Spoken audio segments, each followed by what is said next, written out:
dans Actes des Apôtres, chapitre 7, au verset 48, Bible de la Colombe, il est dit ici, cependant, le Très-Haut n'habite pas dans ce qui est fait, n'habite pas dans ce qui est fait par la main d'homme, virgule, comme le dit le prophète.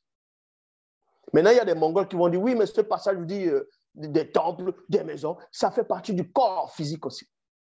Est-ce que vous comprenez?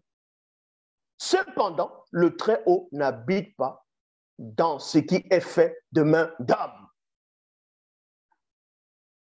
Marie, selon les Bibles classiques, a accouché Jésus en tant qu'homme. C'est-à-dire Jésus en tant qu'homme. Donc, Marie l'a fait. C'est Marie qui a fait Jésus. Parce que c'est quand vous lisez dans Genèse chapitre 4, quand Adam connut Ève, elle a accouché un fils, voilà, Caïn. Elle veut dire quoi? J'ai formé un homme avec l'aide de. J'ai formé un homme. Qui a formé? C'est une femme. C'est quelqu'un de la terre qui a formé un temple. Donc Jésus aussi, selon les Bibles classiques, c'est un temple qui a été fait par un homme. Quand il dit par un homme, par une humaine. Et Dieu n'habite pas dans ce qui a été fait par l'homme. Maintenant, les auteurs des Bibles, ils vont voir ça, ils vont dire non, on doit corriger cette erreur-là. On veut asseoir la divinité de ce Jésus-là. C'est pour ça qu'ils vont aller dans Hébreux, chapitre 10, au verset 5. Et c'est là le verset phare. Dans Hébreux, chapitre 10, au verset 5, il est dit, c'est pourquoi, virgule, au moment où le Christ va entrer dans le monde, il dit à Dieu, 2 points. Tu n'as pas voulu de sacrifice ni d'offrande, mais tu m'as fait un corps. Vous voyez, ils vont dire, c'est pas Marie qui a fait le corps, c'est Dieu lui-même qui a fait son propre corps pour pouvoir habiter là-dedans. Parce que si Dieu n'habite pas dans ce que l'homme fabrique, dans ce que l'homme fait, il va habiter dans ce que lui-même il fait. Mais sauf que Hébreux chapitre 10, verset 5 est faux. On va vous montrer pourquoi c'est faux. Ça a été tiré des livres des Psaumes. Ce Hébreux 10, 5 a été tiré du livre des Psaumes.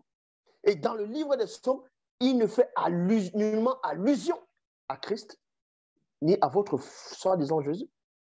On va vérifier cela. Jean 3, 11. Nous disons ce que nous savons et l'on rend témoignage de ce qu'on a vu. Je répète. Hébreux chapitre 10 au verset 5.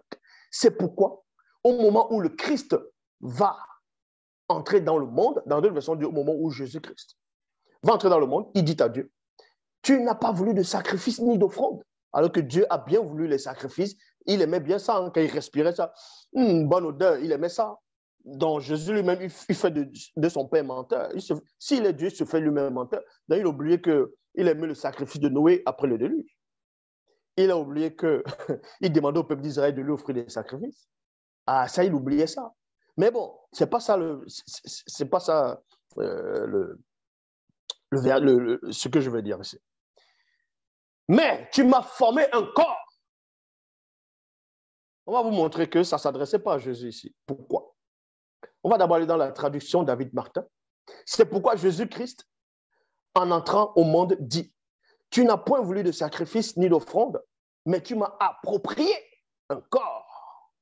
Nous allons donc aller où c'était prophétisé. Ce corps-là, c'était qui? C'était le corps de qui?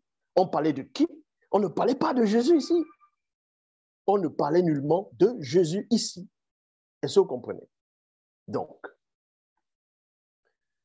dans Psaume chapitre 40, au verset 7, dans cette version, il est dit, dans Psaume 40, verset 7, il est dit, tu ne désires ni sacrifice ni offrande, virgule. Exactement comme le soi-disant Jésus a dit dans Hébreux 10, verset 5. Mais c'était repris dans Psaume 40, verset 7. Il est dit, tu ne désires ni sacrifice ni offrande, virgule. Tu m'as ouvert les oreilles. Et non, tu m'as formé un corps. Tu m'as ouvert les oreilles. Tu ne demandes ni holocauste, ni victime d'expiation. Expiatoire. Ça veut dire quoi? Ouvrir les oreilles ici, c'est quoi? On te donne la compréhension pour savoir la volonté de Dieu. Est-ce que vous comprenez? Ici, on n'a pas formé un corps ici. Donc, c'est les auteurs de ce qu'on appelle le Nouveau Testament qui ont rajouté, tu m'as formé un corps.